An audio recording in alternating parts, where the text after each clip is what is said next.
受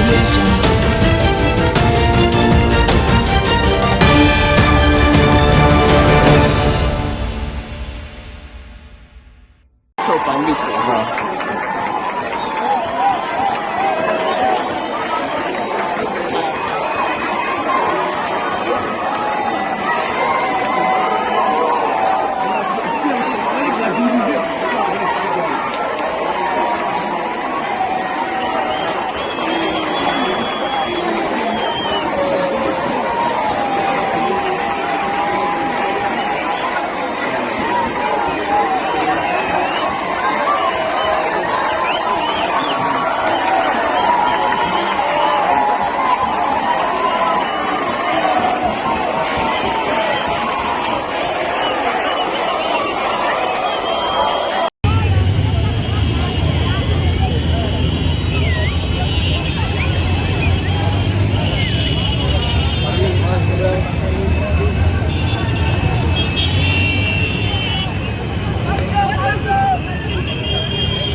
Can you hear me?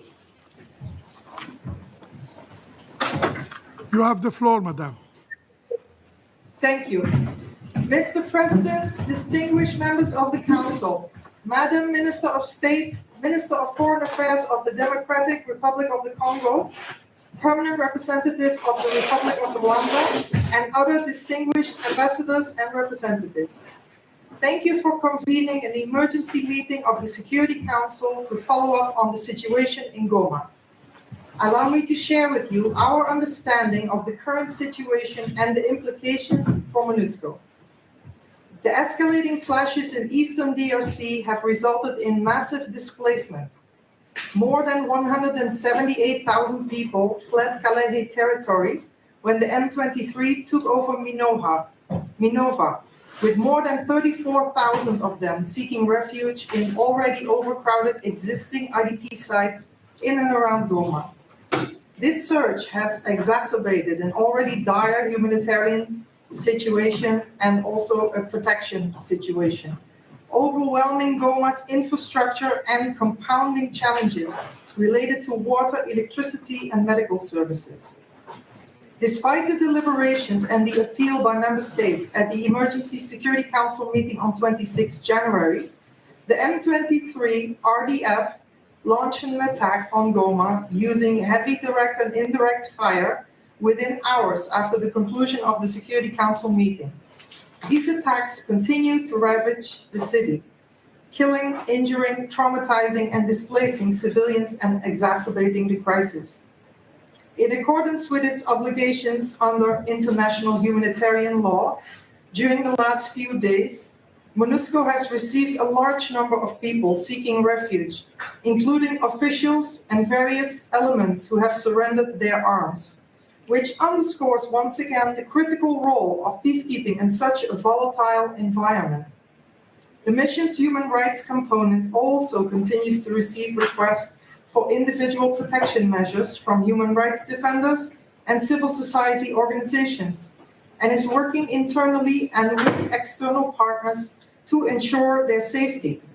However, MONUSCO's bases are not able to accommodate the large number of surrendering elements and civilians seeking refuge.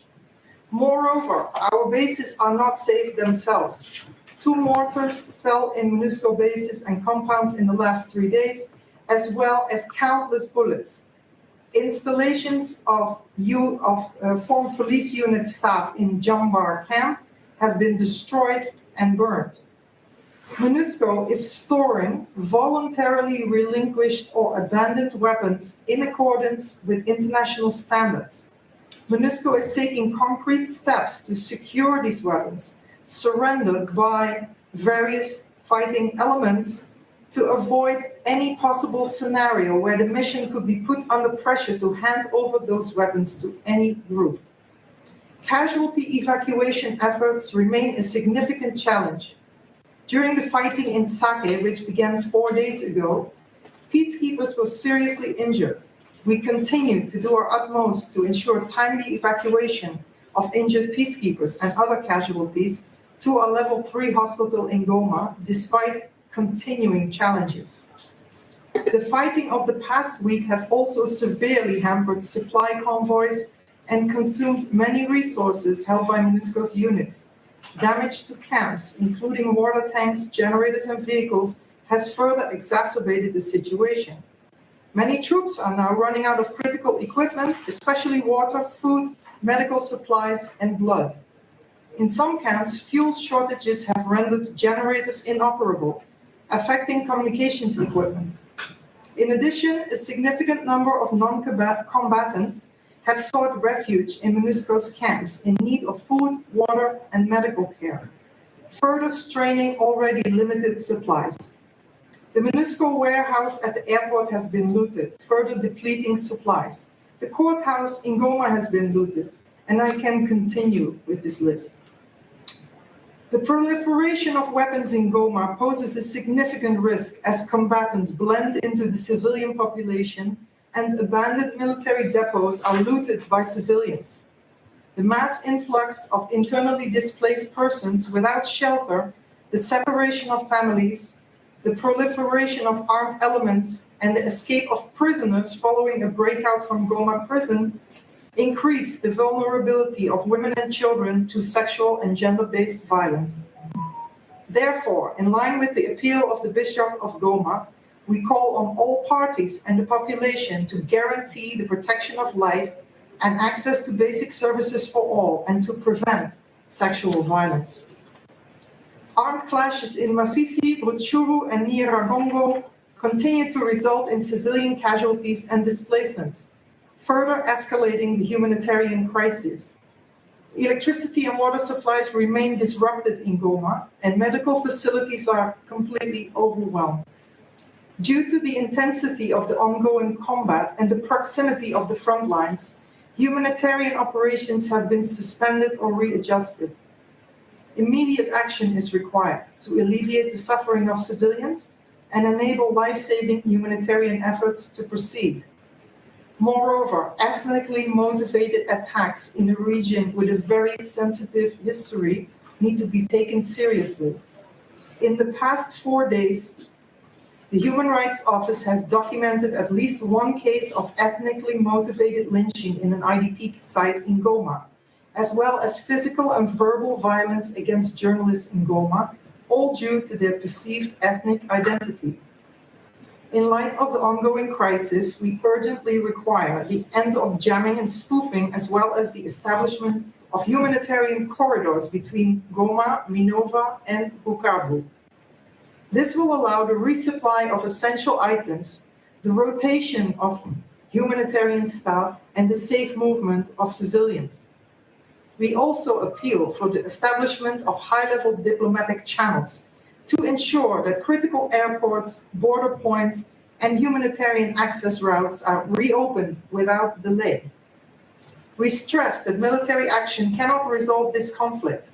It is imperative that all parties cease hostilities and commit to political dialogue in order to prevent further civilian suffering. Resuming the Rwanda process is of the utmost urgency to ensure a path towards de-escalation and to avert the looming threat of a third Congo war. We remind all parties of their obligation to uphold international humanitarian law and stress that attacks on United Nations peacekeepers may constitute war crimes. The degree of suffering that the population in Goma and its environments is enduring is truly unimaginable.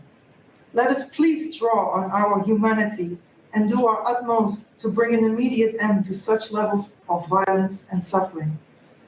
In conclusion, the situation in Goma requires urgent and coordinated international action. Despite the significant challenges, MONUSCO continues to play a vital role in this crisis in the eastern DRC and has proven to be a beacon for myriad vulnerable groups seeking protection. However, the mission is challenged in ensuring the safety of its staff and premises which has been severely impacted by the heavy direct and indirect fire used in these last few days, and to address the logistical, human rights, and humanitarian challenges we are all facing to ensure the mission's continued effectiveness. We call on all parties to prioritize the protection of civilians, open humanitarian corridors, and work towards a sustainable and peaceful resolution of the conflict. I thank you very much.